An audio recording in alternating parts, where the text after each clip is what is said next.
Hello everyone, स्वागत है आपका रेप्लिका वर्ल्ड में। आज हम लोग करने वाले हैं यूटेट पेपर सेकेंड 2020, जिसमें हम लोग कर रहे हैं इंग्लिश सेक्शन।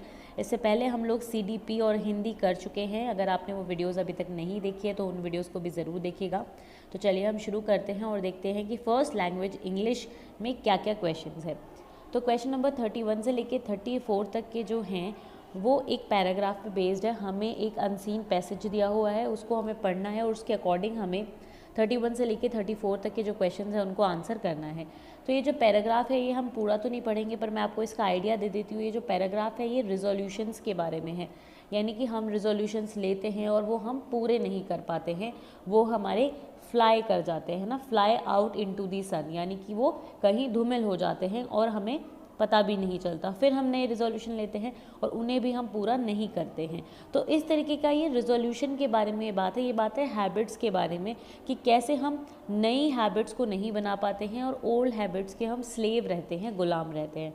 ठीक है, तो यहाँ पे हम क्वेश्चंस देखेंगे क्या क्या क्वेश्चन है इस पैसेज के बेसिस पर। अगर आप चाहें तो वीडियो को पॉज करके इस पूरे पैसेज को पढ़ सकते हैं और उसके बाद आंसर करते हैं क्वेश्चन का। पर हम लोग चलते हैं आगे, चलते हैं क्वेश्चन पे। Question number 31, why do we see our resolutions fly into the sun. हमारे रिजोल्यूशन जो है हम उन पे कायम क्यों नहीं रह पाते हैं, हम क्यों उनको पूरा नहीं कर पाते हैं। ठीक है, यहाँ पर चार चीज़ें हैं। Because we are the slaves of our old habits, because we follow others, because to err is human, because we set new resolution.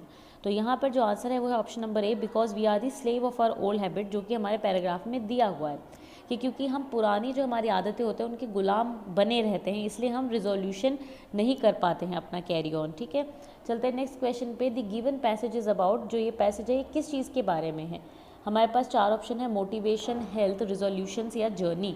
तो इसका आंसर है option number C, resolutions. Next question है, word prodigal used in the passage means. Prodigal का मतलब क्या होता है, prudent, perseverance, precious या जेनरस। तो इसका आंसर है option number D, generous. Next question है, which instinct in us make us deny our past and march towards the future. ठीक है, यहाँ पे हमारे पास चार ऑप्शन है, परफेक्शन, एम्बिशन, एंग्जाइटी या गिल्ट। तो इसका आंसर है एम्बिशन। जो हमारी महत्व आकांक्षाएं होती है उनकी वजह से हम पास्ट को भूल जाते हैं अपने, या पास्ट में हमने जो गलतियाँ करी है वो भी भूल जाते हैं, उससे कुछ सीखते नहीं हैं और हम फ्यूचर की तरफ चले जाते हैं, यानी फ्यूचर की तरफ जाना चाहते हैं। तो इसका आंसर होगा ऑप्शन नंबर बी, एम्बिशन। अब चलते हैं नेक्स्ट क्वेश्चन पे। जो नेक्स्ट क्वेश्चन है 35 से लेके 38 तक, वो एक पोएम पे बेस्ड है। एक पोएम है, उसको हमें पढ़ना है और उसके बेसिस पे हमें ये क्वेश्चंस आंसर करने हैं। तो इस पोएम में क्या है, जो राइटर है, जो नरेटर है, वो क्या बता रहा है हमें, वो एक्सप्लेन कर रहा है कि कैसे रात में क्या क्या चीज़ें होती हैं। वो रात में जगा हुआ है तो वहाँ पर बारिश की बूंदें आ रही हैं, उसकी आवाज़ आ रही है। जो रिवर है उसके बहने से एक आवाज़ हो रही है। जो विंड्स हैं, जो हवाएं हैं, वो बह रही हैं। इस तरीके से ये सब चीज़ें चल रही हैं रात में। पर इन सब चीज़ों के बाद भी जो हमारा राइटर है, जो हमारा नरेटर है, वो सो नहीं पा रहा है। फिर इनको सबको सुनते सुनते ही सुबह हो जाती है, भोर हो जाती है और वहाँ पर वो एक कोयल की आवाज़ सुनता है।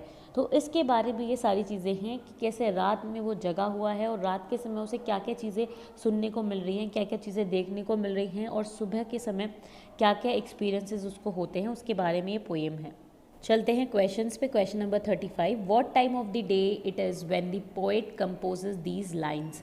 ठीक है, किस समय की बात है, तो डॉन, डस्क, नाइट, मॉर्निंग। तो इसका आंसर है नाइट, यानी रात में कंपोज की है पोएट ने ये पोएम। ठीक है, नेक्स्ट क्वेश्चन है, stealth in this poem means. Theft, means, attempt या एफर्ट्स। तो इसका answer option number B, means. Next question पे चलते हैं। Question number 37, who is the mother of fresh thoughts and joyous health, morning, breath, dawn या sleep. तो इसका answer होगा option number D, sleep. Next question है 38, state the most prominent figure of speech use in the poem, यानी poem में कौन सी figure of speech का इस्तेमाल किया गया है। ठीक है, तो यहाँ पर डिफरेंट ऑप्शंस हमारे पास हैं, जैसे कि मेटाफर, मेटोनिम। ठीक है, तो इसका जो आंसर है वो है ऑप्शन नंबर डी, पर्सोनिफिकेशन, क्योंकि यहाँ पे जो नॉन लिविंग चीज़ें हैं उनको भी पर्सोनीफाई किया गया है, ऐसे दिखाया गया है जैसे कि वो लिविंग चीज़ें हैं, वो एक इंसान है, वो एक जीव है, इस तरीके से दिखाया गया है। इसलिए यहाँ पर जो सबसे ज़्यादा प्रोमिनेंट फिगर ऑफ स्पीच है वो है पर्सोनिफिकेशन। एक इम्पॉर्टेंट चीज़ है कि जब भी अगर हमें पोएम या पैसेज से रिलेटेड क्वेश्चंस को आंसर करना होता है तो ज़रूरी ये है कि हम उस पैसेज को या पोएम को समझ लें। पैसेज में थोड़ी सी आसानी होती है क्योंकि हम क्वेश्चंस के कीवर्ड्स को वहाँ पे जाके ढूंढते हैं और हमें आंसर मिल जाता है, पूरा पैसेज इतना पढ़ने की ज़रूरत नहीं है।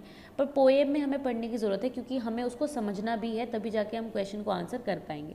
ठीक है, फिलहाल के लिए हम लोग चलते हैं नेक्स्ट क्वेश्चन पे। Question number 39, choose the most appropriate antonym of the word underline in the following sentence. एक सेंटेंस दिया हुआ है जिसमें एक वर्ड जो है अंडरलाइन किया हुआ है, उसका एंटोनिम हमें बताना है, यानी उसका अपोजिट वर्ड हमें बताना है। Who would want to remonstrate and argue with them, तो रिमॉन्स्ट्रेट का एंटोनिम बताना है प्रोटेस्ट, एक्सेप्ट, एक्सक्लूड या ऑल्टर। तो इसका answer option number B accept, क्योंकि रिमॉन्स्ट्रेट का मतलब होता है किसी चीज़ का विरोध करना, यानी कि प्रोटेस्ट करना किसी चीज़ के अगेंस्ट। तो इसका एंटोनिम होगा उस चीज़ को एक्सेप्ट कर लेना, तो ऑप्शन नंबर बी एक्सेप्ट इसका आंसर होगा। नेक्स्ट क्वेश्चन पे चलते हैं, question number 40, substitute the following sentence with the appropriate word. एक सेंटेंस दिया हुआ है, उसके लिए एक वर्ड हमें चूज़ करना है। इनकेपेबल ऑफ बीइंग करेक्टेड, जिसको सही नहीं किया जा सकता हो, इनकरेजिबल, इनकॉम्पिटेंट, इनविसिबल या इनक्यूरेबल। तो इसका आंसर होगा option number A incorrigible. Next question है, select the most suitable conjunction to fill in the blank. Suitable conjunction हमें भरना है इसमें। Dash doing the cooking, I look after the children, I in addition, also, besides या beside. तो इसका answer होगा besides doing the cooking, I look after the children, यानी cooking करने के साथ साथ मैं बच्चों का भी ध्यान रखती हूँ या रखता हूँ। ठीक है, नेक्स्ट क्वेश्चन है question number 42, select the correct conversion of the following direct sentence into indirect. तो डायरेक्ट सेंटेंसेस को हमें इनडायरेक्ट सेंटेंसेस में बदलना है। What do you mean ask the man, तो यहाँ पे हमारे पास 4 ऑप्शन है। ठीक है, the man ask me what I mean, I was asked by the man what I meant, the man asked what I mean, the man asked me what I meant. तो इसका आंसर होगा option number D, the man asked me what I meant. Next question है, change the given active sentence into passive, active को passive में बदलना है। The cup contains T, तो यहाँ पे 4 ऑप्शन है, इसका आंसर है option number A, T is contained in this cup, ये इसका सही आंसर होगा। इसके अलावा और भी ऑप्शन है, जैसे कि tea is contained by this cup, tea contains in this cup, तो ये आंसर्स नहीं होंगे, आंसर होगा ऑप्शन नंबर ए इसका। चलते हैं नेक्स्ट क्वेश्चन पे, choose the most suitable option that describe the meaning of the underline idioms और फ्रेज। ठीक है, हमें बताना है कि अंडरलाइन इडियम या फ्रेज का मीनिंग क्या है। She gave a point blank refusal to his proposal. ठीक है, तो पॉइंट ब्लैंक का मतलब क्या है, indirect, frank and polite, vague या फिर क्लियर एंड डायरेक्ट। तो इसका आंसर होगा क्लियर एंड डायरेक्ट। ठीक है, आप जो सेंटेंस है उसके सेंस से भी आप समझ सकते हैं कि इसका क्या मतलब होगा। चलते हैं नेक्स्ट क्वेश्चन पे, identify the figure of speech used in the given sentence. हमें फिगर ऑफ स्पीच बताना है। Our sweetest songs are those that tell of saddest thoughts. हमारे पास 4 ऑप्शन है, एलिट्रेशन, ऑक्सीमोरोन, ओनोमेटोपोइया, मेटाफर। तो इसका आंसर होगा ऑक्सीमोरोन। नेक्स्ट क्वेश्चन है question number 46, the first important step in teaching is. Teaching में सबसे इंपॉर्टेंट स्टेप, फर्स्ट स्टेप क्या होता है। Planning of the presentation of topic और subject, preparing effective teaching aids, knowing the educational background of the children या organizing the material to be taught. तो सबसे first जो इंपॉर्टेंट पॉइंट है वो है नोइंग द एजुकेशनल बैकग्राउंड। बच्चों के बारे में, स्टूडेंट के बारे में पता होना चाहिए कि उनका एजुकेशनल बैकग्राउंड कैसा है, तभी जाके हम प्रेजेंटेशन के टॉपिक में क्या पढ़ाना है, क्या चीज़ें करनी, कैसे ऑर्गेनाइज करना है, ये बता सकते हैं। तो फर्स्ट इंपॉर्टेंट स्टेप होता है knowing the educational background of the student, जो कि है option number C. Next question है 47, arrange the following to make a meaningful sentence. एक मीनिंगफुल सेंटेंस बनाने के लिए इन वर्ड्स को हमें अरेंज करना है। It's best is simple, science the common sense eight. यहाँ पे डिफरेंट ऑप्शन है, जो बेस्ट ऑप्शन है वो ऑप्शन नंबर बी है, science is simply the common sense at its best. Next question है question number 48, what is the use of textbook in a class. Textbook का क्या use होता है एक class में। To limit the course content, to achieve learning objectives, to explain ideas and concept, to make learning interesting. तो textbook का क्या use होता है, क्या कोर्स कंटेंट को लिमिट करने के लिए, लर्निंग ऑब्जेक्टिव्स को अटेन करने के लिए, या फिर आइडिया और कंसेप्ट को समझाने के लिए, या फिर इंटरेस्टिंग बनाने के लिए टीचिंग को। तो इसका जो आंसर है वो है लर्निंग ऑब्जेक्टिव्स को अचीव करने के लिए। ठीक है, option number B. Next question है, at the pre primary stage reading aloud while writing is given importance, this is based on which theory of learning. जब बच्चे बहुत छोटे होते हैं तो जैसे ही वो लिखते हैं तो उनको कहा जाता है कि बोल बोल के लिखें। ऐसा क्यों कहा जाता है, ठीक है, ताकि वो इफेक्टिवली इस चीज़ को सीख सके। पर अब बात आती है, क्वेश्चन ये है कि किस थ्योरी पे ये चीज़ बेस्ड है, किस थ्योरी ऑफ लर्निंग पे ये चीज़ बेस्ड है। यहाँ पे हमारे पास 4 ऑप्शन है, trial and error, imitation, insight या कंडीशनिंग। तो इसका आंसर होगा option number D, conditioning. Next question है question number 50, Noam Chomsky LAD is. LAD क्या है, language acquisition device, language adaptability device, linguistic acquisition detector या फिर लिंग्विस्टिक एप्टीट्यूड डिटेक्टर। तो इसका आंसर है language acquisition device, option number A. Next question पे चलते हैं, select the incorrectly spelled word from the following. Incorrectly spelled कौन सा है, तो इन चारों में से इनकरेक्टली स्पेल्ड है option number A, diarrhoea. Next question है choose from the given option such sentence in which the use of preposition is incorrect. एक ऐसा सेंटेंस ढूंढना है जिसमें प्रेपोजिशन गलत इस्तेमाल किया गया हो। Send this letter to this address, put your signature in blue ink, hard work is a key of success, या she is short of money. तो इसका आंसर होगा hard work is a key of success. ये गलत है क्योंकि होना चाहिए हार्ड वर्क इज़ अ की टू सक्सेस। ठीक है, तो ऑफ नहीं आएगा, टू आएगा, इसलिए ये सेंटेंस गलत है। ऑप्शन नंबर सी इसका आंसर होगा। चलते हैं नेक्स्ट क्वेश्चन पे। Question number 53, complete the following sentence using appropriate phrase preposition from the given below. ठीक है, फ्रेज प्रेपोजिशन का इस्तेमाल करके हमें इस ब्लैंक को भरना है।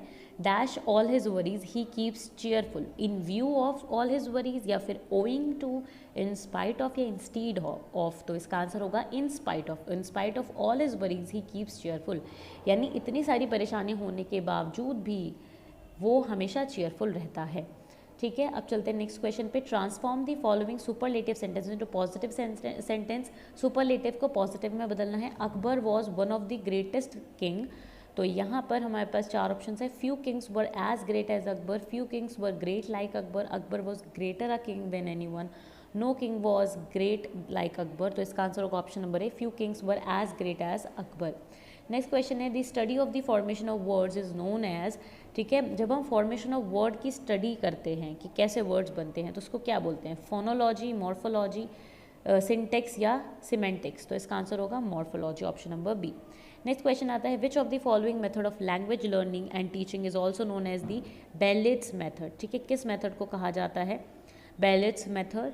तो यहाँ पर चार ऑप्शंस है। Audio lingual method, the grammar translation method, the direct method, the communicative language teaching.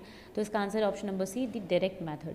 Next question है a sound formed by the combination of two vowels in a single syllable in which the sound begins as one vowel and move towards another is known as। ठीक है, तो ये पूरा explain किया हुआ है कि जब एक जो साउंड है वो दो वोवेल से मिलके बनता है, और जब वो जो साउंड है वो शुरू होता है तो एक वोवेल से शुरू होता है और फिर दूसरे वोवेल की तरफ ट्रांसफ़र हो जाता है। तो इसको क्या कहते हैं? डिप्थोंग, बिलेबियल, पेनल्टीमेट सिलेबी, या फिर इंटोनेशन। ठीक है, तो इसका जो आंसर है वो है ए, डिप्थोंग। नेक्स्ट क्वेश्चन है question number 58, which of the following language skills may be considered as the consumption skill. किस लैंग्वेज स्किल को हम कंजप्शन स्किल कह सकते हैं जिसमें कि जो पर्सन है वो कंज्यूम कर रहा है, वो कुछ दे नहीं रहा है।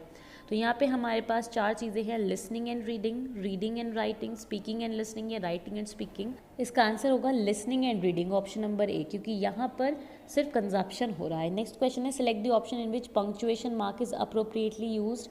Ashoka having conquered Kalinga began to hate war. तो हमें बताना है सही ऑप्शन क्या है।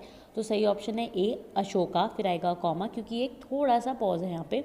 Having conquered Kalinga comma began to hate war. ठीक है, ऑप्शन नंबर ए इसका आंसर होगा। नेक्स्ट क्वेश्चन है fill in the blank using the appropriate form of the italicized word. The boy refused to allow anyone into his room, his dash was misunderstood by those who did not know him.